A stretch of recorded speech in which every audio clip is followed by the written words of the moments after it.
कई शताब्दियों से वैज्ञानिक, दर्शन शास्त्री यानी फिलोसफर्स और साइंस फिक्शन राइटर्स इस बात की आशंका जताते आए हैं कि हमारे सोलर सिस्टम से बाहर भी कई ग्रह यानी एक्सोप्लैनेट्स बड़ी संख्या में मौजूद हैं। धीरे धीरे जब हमने एडवांस्ड टेक्नोलॉजी का सहारा लेना शुरू किया तो हमारे लिए ये बात पूरी सटीक और सही साबित हुई।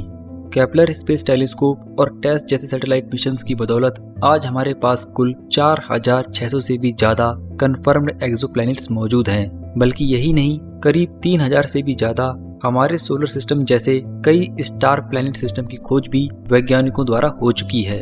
खैर, ये लिस्ट बहुत बड़ी है। अब इतनी सारी डिस्कवरीज होने के बावजूद भी जब हम किसी ग्रह पर पृथ्वी जैसा जीवन होने की बात करते हैं तो ये हमारे लिए एक चुनौती साबित होती है।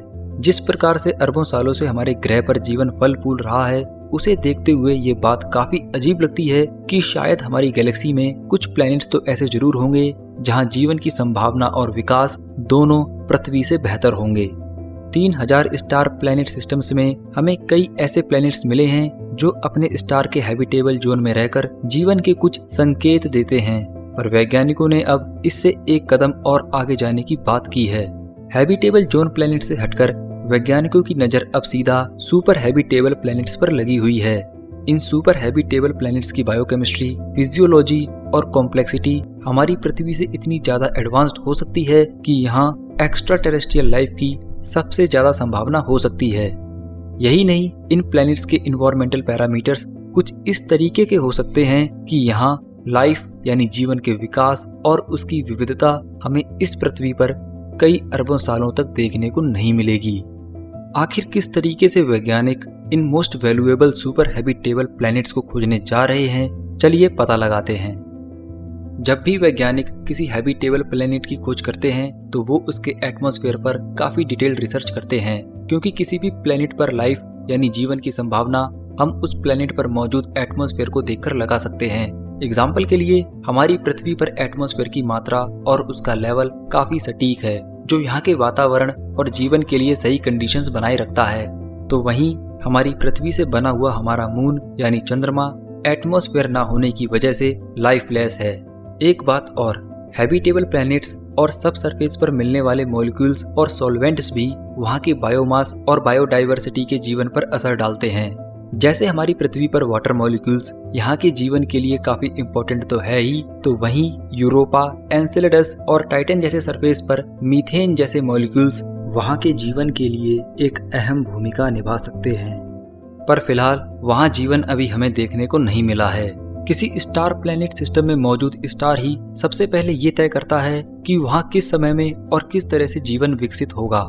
हमारा सूर्य एक जी टाइप मेन सीक्वेंस स्टार है जो करीब 5 अरब साल पुराना हो चुका है और लगभग 8 अरब सालों में उसका अंत भी हो जाएगा। इन 5 अरब सालों में करीब 4 अरब सालों के बाद हम इंसानों जैसी कॉम्प्लेक्स लाइफ फॉर्म की शुरुआत हुई। यानी कि हमें किसी ऐसे स्टार की खोज करनी पड़ेगी जिसका लाइफ स्पैन यानी उम्र सबसे ज्यादा हो, जिससे वहाँ अगर किसी जीवन को पनपने में समय भी लगे तो हमें कोई खास फर्क नहीं पड़ेगा। इसको ध्यान में रखते हुए वैज्ञानिकों ने के टाइप ड्वार्फ स्टार सिस्टम को सबसे सटीक माना है, जो किसी सुपर हैबिटेबल प्लैनेट की लाइफ फॉर्म एवोल्यूशन में सहायक हो सकता है। 18 से 34 अरब सालों के लाइफ स्पैन वाले ये सबसे ज्यादा स्टेबल स्टार्स हमारी गैलेक्सी में काफी संख्या में मौजूद हैं और साथ ही यहाँ stellar winds plus ultraviolet irradiance भी काफी कम है, जो एक सुपर हैबिटेबल प्लैनेट के लिए सटीक टेम्परेचर मेंटेन कर सकता है। खुद किसी सुपर हैबिटेबल प्लैनेट की बात करें तो उसका मास अगर हमारी पृथ्वी से 1.5 से 1.6 टाइम्स ज्यादा होगा तो वो ज्यादा बायोमास, ज्यादा थिकर एटमॉस्फेयर और ज्यादा इंटीरियर हीटिंग को बढ़ावा देगा, जिससे वो प्लैनेट काफी लंबे समय तक हैबिटेबल बना रहेगा। इसके साथ ही अगर उसका साइज हमारी पृथ्वी से 10% ज्यादा रहे और वहाँ plate tectonics, oceans, land water distribution और जियोफिजिकल कंडीशन सही बनी रहे तो वहाँ हमें एक बेहतर जियोकेमिकल रिसाइकलिंग के साथ एक स्ट्रॉन्ग प्रोटेक्टिव जियोमैग्नेटिक फील्ड भी मिल सकती है, जो हमारी पृथ्वी से बेहतर जीवन की संभावना दे सकता है। हाई वाटर और मॉइस्चर कंटेंट के साथ अगर हमारे सुपर हैबिटेबल प्लैनेट का मीन टेम्परेचर पृथ्वी से 5 डिग्री सेल्सियस ज्यादा हो तो ये कोल, ऑयल और नेचुरल गैस जैसे कई रिसोर्सेज को अच्छी खासी मात्रा में देता रहेगा। इसके साथ ही अगर उसके मॉइस्ट एटमॉस्फेयर में ऑक्सीजन की मात्रा अगर 25 से 30% हो और बाकी की गैस इनर्ट यानी निष्क्रिय हों, जैसे कि नाइट्रोजन वगैरह, तो ये हमारे वायुमंडल को पृथ्वी से काफी ज्यादा जीवंत बना देगा। जैसा कि हम जानते हैं कि हमारा मून यानी चंद्रमा हमारी पृथ्वी की रोटेशन एक्सिस को स्टेबलाइज रखता है और साथ ही यहाँ की क्लाइमेट कंडीशंस में सबसे अहम भूमिका निभाता है।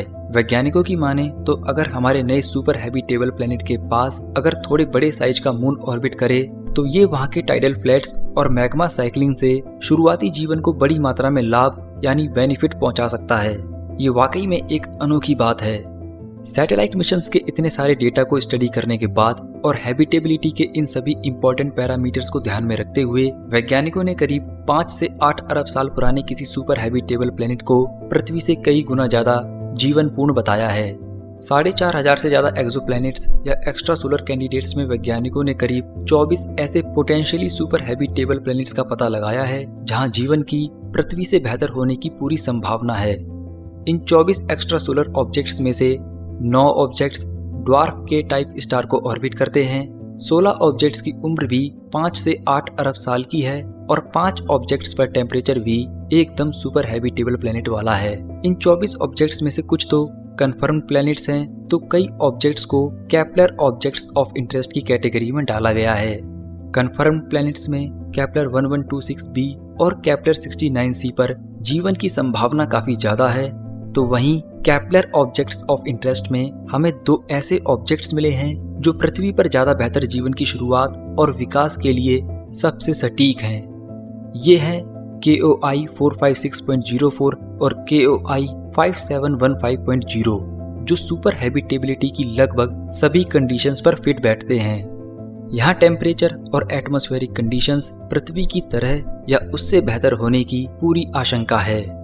हालांकि इनमें से कोई भी ऑब्जेक्ट हमसे 100 लाइट ईयर्स से कम दूरी पर मौजूद नहीं है, पर आने वाले समय में जेम्स वेब स्पेस टेलीस्कोप और large ultraviolet optical infrared surveyor जैसे हाईली एडवांस्ड टेलीस्कोप्स के जरिए वैज्ञानिक इन केपलर ऑब्जेक्ट्स को और इनके जैसे कई सुपर हैबिटेबल प्लैनेट्स को सबसे नजदीक ढूंढने की कोशिश करने वाले हैं। जहां जेम्स वेब स्पेस टेलीस्कोप को इसी साल लॉन्च करने की तैयारी है, तो वहीं large ultraviolet optical infrared surveyor को साल 2039 में लॉन्च करने की संभावना है।